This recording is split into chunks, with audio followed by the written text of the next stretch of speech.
Yo, people, this is Merlin Schumacher with a bannedlist prediction, and I decided to do it kind of new way, not the way I did the last bannedlist, with clicking all the cards through Wikipedia, or Yu-Gi-Oh! Wikia. I decided to do a little presentation, and I hope you like it. Alright, we start off with the cards who should be banned, in my opinion. Um, I only listed like the differences to last list, so I didn't list all the cards that are banned after my list, but just the cards that are new banned. That's what it says, new banned on the top. Alright, first off, Heavy Storm. That fucking card needs to go. It definitely needs to go. Especially in combination with multiple Mystical Space Typhoons and Night Beam, which just came out. This card's ridiculous. It takes out so much skill from the game. For example, if you look at combo decks like Wind Up or Dino Rabbit, if you play against them and you start the game, you have multiple protection, like double warning, for example, or warning and torrential, or something like that. And you always have to decide whether to set 1 or 2. If you set 1, you're very likely to get MST'd and then kind of suck on their combo. Because there's 3 MSTs around, so the probability of getting MST'd is quite high. That's why you would conclude you rather set 2, right? But if you set 2 and they have the Heavy Storm while you have no protection to negate the Heavy Storm, like Solemn Judgment or something, they will just Heavy Storm you, and even if they don't have their combo, like even if they don't have the Rabbit or the Loop or something like that, you'll still be in a great disadvantage and maybe lose the game just because of that one fucking Heavy Storm. So Heavy Storm pretty much forces people to make the wrong decision because they have to set 1 while they have more protection, and then take the risk of getting MST'd because getting MST'd has probably 3 times as much as risk as getting Heavy Stormed, but getting Heavy Stormed is much more devastating because if you get Heavy Stormed, you're automatically at a -1 and at least, and you mostly got ripped off all of your protection, so even if they don't have the combo, they have plenty of time to draw their key cards and then still go mad at you. That's why Heavy Storm needs to go. I'm gonna replace it with Giant Tornado in my list. Giant Tornado is much more balanced, but I'm gonna talk about that when we're in the new limited section.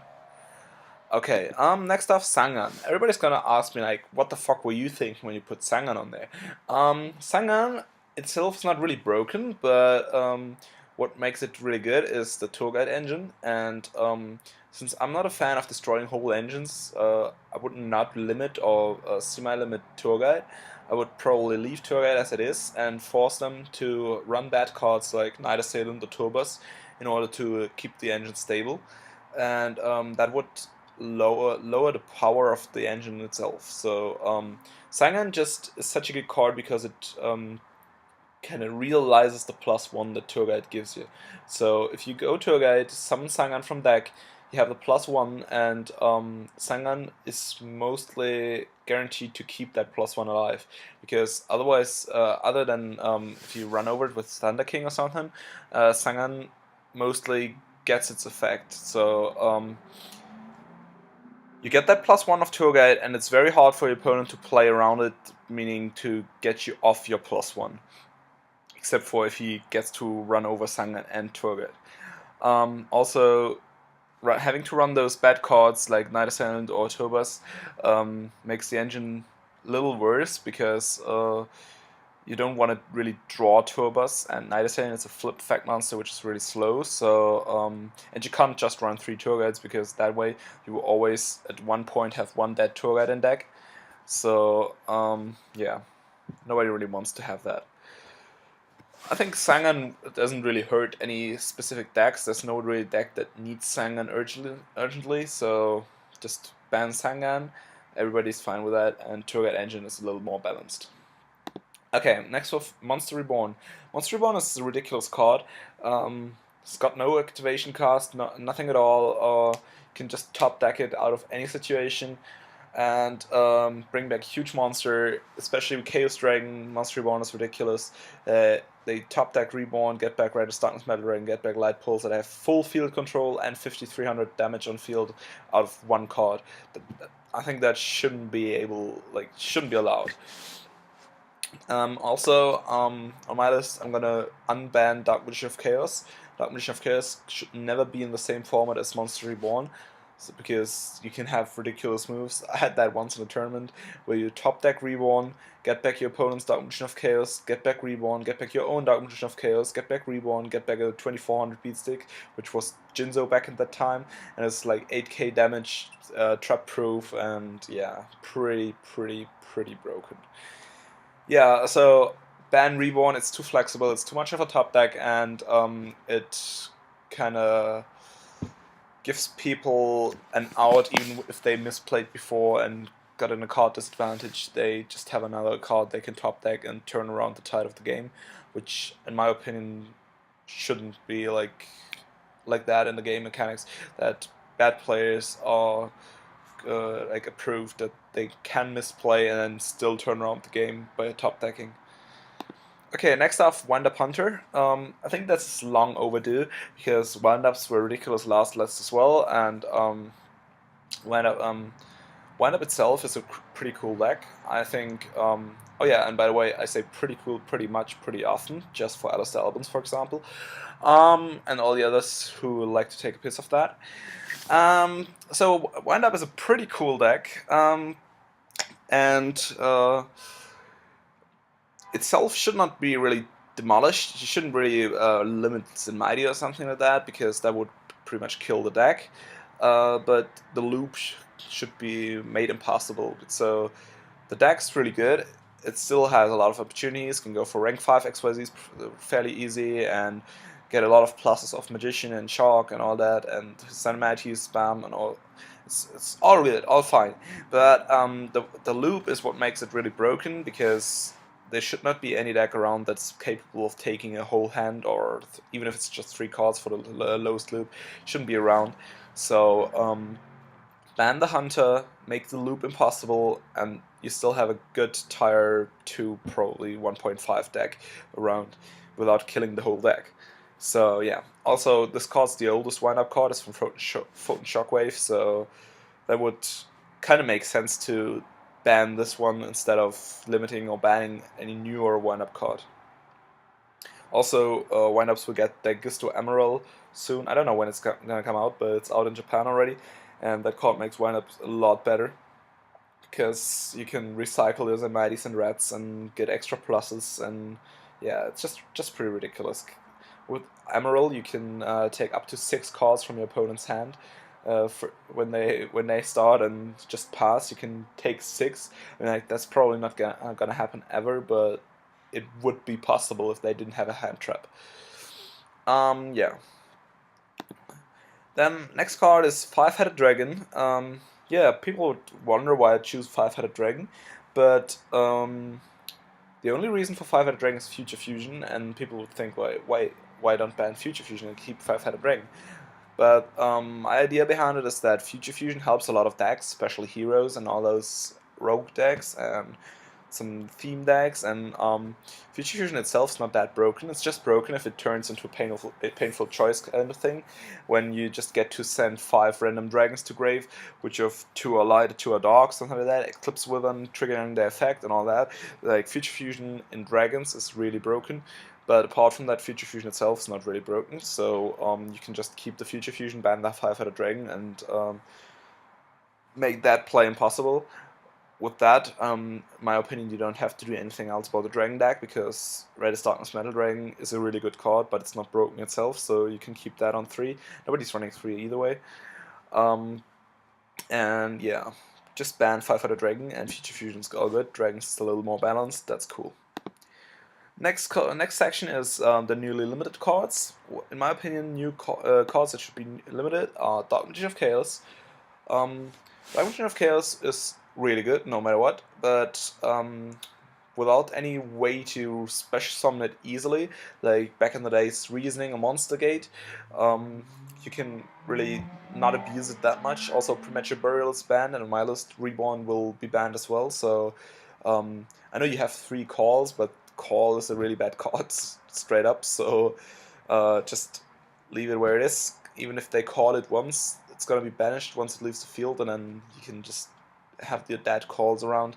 So Dark Bishop of Chaos itself is not that broken anymore because it's not that easy to get it out anymore, and it's by any means not better than Blackluster Soldier of Envoy of the Beginning. So please just unlimit it, unban it. Sorry. Next up is Inzektor Hornet. Inzektor Hornet needs to go to 1. I had a long period of thoughts about the Inzektor deck, and there was not much else that would really make sense to me because nobody really wants to kill the deck. The deck's not been around for that much, and except for Japan, it didn't win much over in Europe or the United States. So why would you want to kill it? The only reason why there need to be something done about Inzektors is that if you slow down and limit and ban all the other decks a little down, you have to do something about Inzektors as well, because otherwise you have Inzektors on crack and the other decks pretty much on Methadone, so they're all slowed down and Inzektors all speeded up.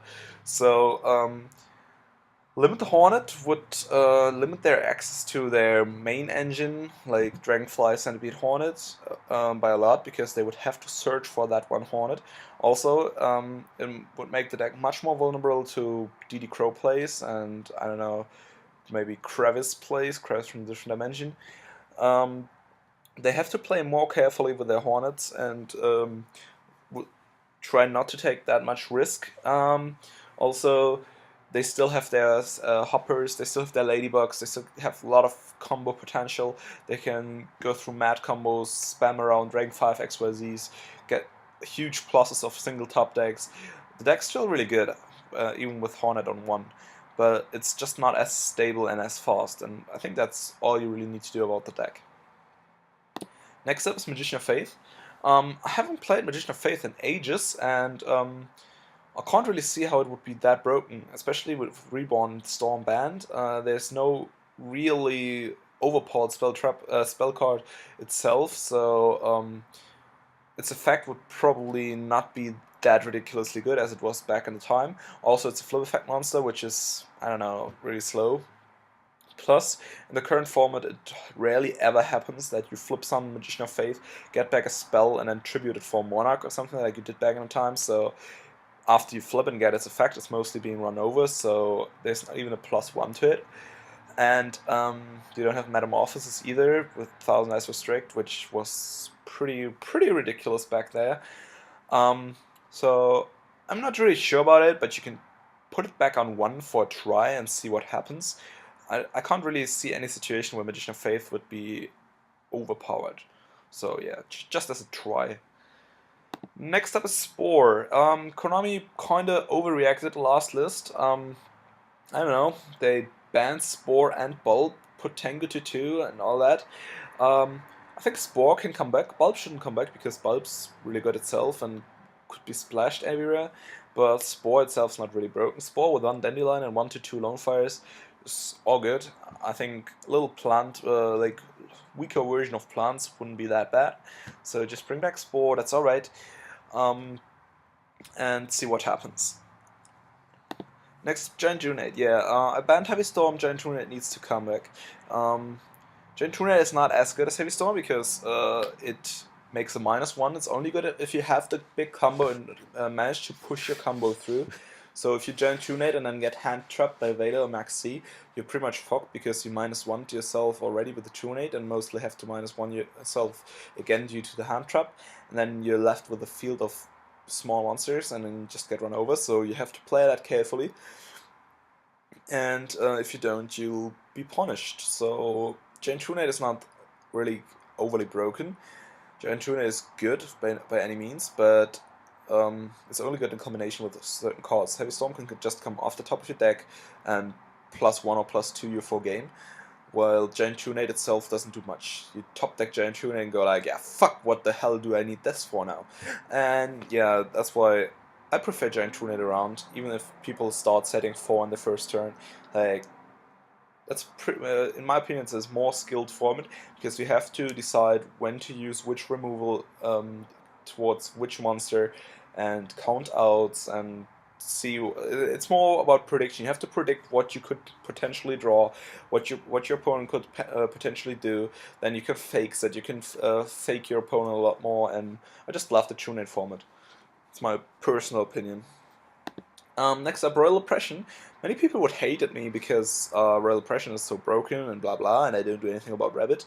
Oh yeah, to say that on my list, Rabbit's not being touched because if Konami brings out 10 boxes with Lagi and Dolka on it, they will, and there's another like Noble Knight Gay Ward or something. That's gonna come out and help Rabbit. If they bring out all those stuff, all those cards, they will not touch the Rabbit deck. They want to sell their stuff, their product. Sorry to tell you, people, but Rabbit's probably not even gonna be touched by anything. The only thing it's being touched by is that tour guide, that Sangan has been banned, so they can't search for Rabbit that easily, and the tour guide engine is weakened by that. Yeah, Royal Oppression is a really cool card. Just when it's around, when people have to think about Oppression maybe being face down, they have to play differently. They have to save their spell trap removal. They have to really think about their moves. They can't just heavy storm and then go all out. Do you have a Veiler? No, good game. They have to think about their whole turns a bit more, and I think it adds skill to the format. Yeah. Next up is Mystical Space Typhoon. I fucking hate Mystical Space Typhoon on 3 because people would just draw it and activate it straight away. Like, if they see one set card on the field, they go, oh, I drew Mystical Space Typhoon. It says target one spell trap card on the field, destroy that target. Oh, there's one spell trap card on the field. Why not activate it? Without even thinking about what's their follow-up. They just activate it because they can. I sometimes have the like imagination that people who top MST and activate it straight away would even activate it if I had no spell traps set. If they had one set, they were like, oh yeah, it's possible to activate it. It's pretty much the same as in DS games. Your tag team partner, or especially CPU players, would always counter the first spell or trap being activated with Dark Bribe just because they could. And yeah, that's just bare dumb. Please put it back on 1. We have Night Beam. Night Beam is a cool card.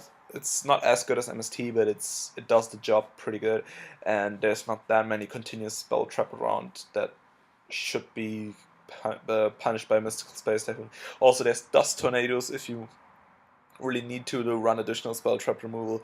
So yeah, no real need for 3 MSTs and like acknowledging bad players. Next up is the new semi-limited area. I think Debris Dragon could go back to 2 because Debris Dragon is a relic from the Synchro area. Debris Dragon wouldn't really impact that much today. Would probably spam around some more Black Rose Dragons, but I can live with that. And all in all, it's not that good. You can't play that slowly anymore. You can't really start off Lone Fire Blossom, get Dandelion with a Debris Dragon in hand, let it die next turn, go for rank level 8 or level 7 sinks and do that shit. You will just get Rabbit, Guybart, Inzektor, Dragonflight, something like that, and people will laugh at your 2 tokens. And we'll go like, yeah, have fun with those, have fun. And I go like, yeah, I'm fucked. Yeah, that's why pretty much Debris Dragon wouldn't be as broken as it was in the format before last format. So just put it back on 2, try it. I think it wouldn't impact that much. Next up, Scapegoat. I love Scapegoat, especially with Trunade. People will blindly Trunade for trying to get a +1 of it, and then get Scapegoat and go like, oh, I can't run over the Scapegoats, and I'm pretty much fucked. You can do cool plays with Scapegoat, put him to attack mode, creature swap him, play Destiny Hero Plasma, which I love. And also, Scapegoat's not that good anymore because Guaiba is around. Gaia Dragon, the Thunder Charger is around, which tramples. Gaia Dragon runs over all 4 Scapegoats for game. Just takes him 4 turns, but that's gonna happen, believe me. So you can't really activate Scapegoat blind to attack. And yeah, just try it. Would be a cool tech, in my opinion. Just put it back on 2 for a try. There's no Metamorphosis anyway. Yeah. And NEO-SPACIAN GRANDMOLE is a cool tag against some XYZ and Syncs, and itself is really not broken. There's enough special summons to play around GRANDMOLE. There's enough special summons to play with GRANDMOLE, but the the card's not broken enough to put it on 1. You can put it back on 2. I like the card, and especially with lands it combos and controls the field and controls the pace of the game. I like the card in all aspects, so just put it back on 2 and let's try. Then the newly unlimited area, our last section, is in pretty short terms. It's these six cards that, in my opinion, could go back to 3. Reborn Tengu itself is not that broken without the whole plant engine, especially with Bulb. Sinks are pretty much dead anyway. Its effect doesn't work with XYZ, so it's not that broken anymore. It would probably help TG anti, like TG Rush Rhino and all that shit, Horn of the Fenris Beast. That would probably improve, but it wouldn't impact that much. Lumina is back on 2, nobody ever ran it, so fuck that card. Nobody needs it, put it back on 3. Same with Marshmallow. Inzektor players and Gaia Dragon Thunder Charger will laugh at that card and go like, oh yeah, trample trample, or shoot shoot. And nobody really cared about it when it was back at 2, so why not put it back on 3. Necro Gardener is the same as Lumina. Please run Lightsworn, please. If anybody thinks that Lumina and Necro Gardener back on 3 will change the game by a lot or will make Lightsworn or anything broken, please build a deck on Dueling Network by clicking the bypass card limit, and then play against me and I will prove to you that it's not gonna change a fucking thing. Next up is Magical Stone Excavation. Oh yeah, that card has seen so much play, so fucking much play, that I even forgot about it. I had to check the current list to see whether it was still on 2. So yeah, please put it back on 3 and don't talk about it. Swords of Reeling Light. In my opinion, Swords of Reeling Light have stored like 8 turns in all tournaments of all countries of all last 6 months. That's how much play it saw. 8 turns in total. Think about it. Really good card, isn't it? Yeah. Okay, that's about it. Those were my bandlist predictions. Thanks for watching, people. Please let me know how you feel about my bandlist predictions. And give me a thumbs up if you like my videos. Give me a comment on how you like the presentation. If you like it this way, or if you like the way I did last year, like for the last list. And yeah, just comment and feel free to criticize. Thanks for watching. As Melanias, aka Merlin Schumacher, I'm out.